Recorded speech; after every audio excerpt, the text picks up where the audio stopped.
ভারতের বিজেপি সরকার এবং বিশেষ করে মোদি ব্যক্তিগতভাবে সাবেক বাংলাদেশের ফ্যাসিস্ট প্রধানমন্ত্রী এবং ভারতে আশ্রয় নেওয়া সাবেক বাংলাদেশের প্রধানমন্ত্রী হাসিনা সরকারকে বাংলাদেশে পুনর্বাসিত করার আপ্রাণ চেষ্টা চালাচ্ছে, কিন্তু তাদের সেই ষড়যন্ত্র এবং সেই প্রচেষ্টা ব্যর্থ হচ্ছে। তারপরে গত 13ই ফেব্রুয়ারি ট্রাম্পের সঙ্গে বৈঠকের তারা খুব আশাবাদ ব্যক্ত করেছিলেন যে এইবার বুঝি বর্তমান অন্তর্বর্তীকালীন সরকারকে তারা একটা দাঁত ভাঙা জবাব দেবে, কিন্তু তাদের সেই আশায় গুড়ে বালি হয়েছে।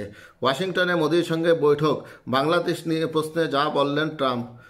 ওয়াশিংটন সফরে রয়েছেন ভারতীয় প্রধানমন্ত্রী নরেন্দ্র মোদী। হোয়াইট হাউসের ওভাল অফিসে গতকাল বৃহস্পতিবার মার্কিন প্রেসিডেন্ট ডোনাল্ড ট্রাম্প এবং প্রধানমন্ত্রী নরেন্দ্র মোদীর মধ্যে দ্বিপক্ষীয় বৈঠক হয়েছে। বৈঠক শেষে সংক্ষিপ্ত প্রেস ব্রিফিং করেন এই দুই নেতা। এই সময় বাংলাদেশে গণঅভ্যুত্থানে আওয়ামী লীগ সরকারের পতন এবং পট পরিবর্তনে যুক্তরাষ্ট্রের ভূমিকা নিয়ে প্রশ্ন করেন এক ভারতীয় সাংবাদিক।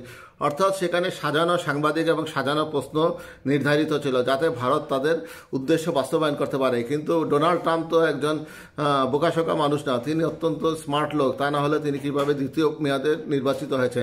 তিনি প্রশ্নটি বোঝার সাথে সাথে এমন অঙ্গভঙ্গি করে তার স্বভাবসুলভ আচরণের মাধ্যমে উত্তর দিয়েছেন। উত্তরে ডোনাল্ড ট্রাম্প কি বলেছেন? জবাবে মার্কিন যুক্তরাষ্ট্রের প্রেসিডেন্ট স্পষ্টভাবে জানিয়ে দিয়েছেন বাংলাদেশের রাজনৈতিক সংকটে মার্কিন ডিপ স্টেট এর কোনো ভূমিকা নেই। তিনি বলেন বাংলাদেশের বিষয়টি আমি মোদির কাছে ছেড়ে দিতে চাই, যার অর্থ হচ্ছে গত আওয়ামী লীগ সরকারের পতনের সময় কিন্তু ট্রাম্প কিন্তু ক্ষমতা ছিলেন না, তখন ছিলেন জো বাইডেন, অর্থাৎ ডেমোক্রেটিক সদস্যরা।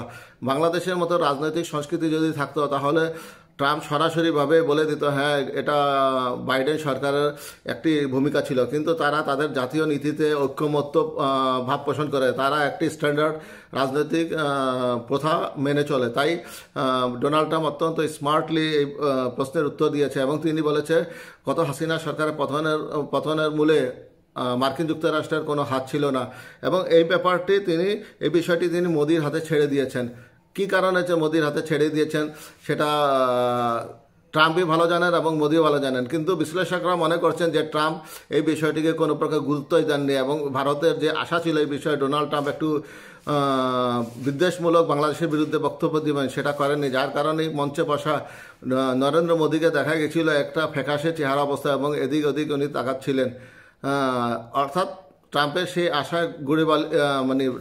মোদির সেই আশা গুড়ে বালি হয়েছে এবং অনেকটা অপমানই করেছে ডোনাল্ড ট্রাম্প নরেন্দ্র মোদীকে। বাংলাদেশের যুক্তরাষ্ট্রের ডিপ স্টেটের ভূমিকা নিয়ে সাংবাদিকদের প্রশ্নের জবাবে ট্রাম্প বলেন আমাদের ডিপ স্টেটের অর্থাৎ বাংলাদেশের রাজনৈতিক পরিবর্তনে কোনো ভূমিকা ছিল না। প্রধানমন্ত্রী নরেন্দ্র মোদী বিষয়টি নিয়ে দীর্ঘদিন কাজ করছেন, এটা নিয়ে ভারত শত বছর ধরে কাজ করছে, বস্তুত এরকমই পড়েছি।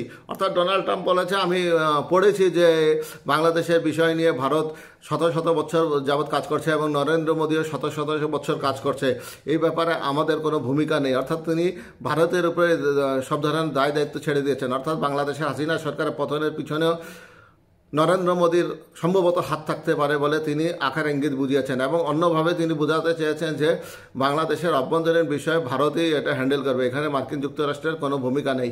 মার্কিন যুক্তরাষ্ট্রকে মোড়ল ভেবে নরেন্দ্র মোদী সেখানে অনেক আশা নিয়ে গেছিলেন যে এবার ইউনুস সরকারকে যে কোনো মূল্যে কড়া জবাব দেবে, কিন্তু নরেন্দ্র মোদীর সেই সফরও ব্যর্থ হয়েছে। অর্থাৎ এখন আর ভারত সরকার বা নরেন্দ্র মোদীর হাতে কোনো আশা নেই বাংলাদেশের ইউনুস সরকারকে সরানো কিংবা তার বিরুদ্ধে যাওয়া।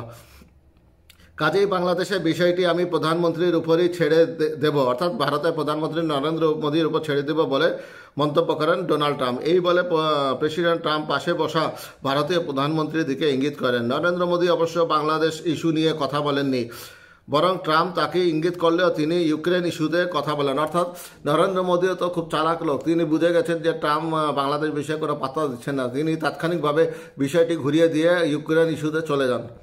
এদিকে বিএনপি গতকাল বৃহস্পতিবার সংবাদ সম্মেলনে বলেছে ভারত যেন ক্ষমতাচ্যুত প্রধানমন্ত্রী শেখ হাসিনাকে বিচারের জন্য বাংলাদেশে ফেরত পাঠায়।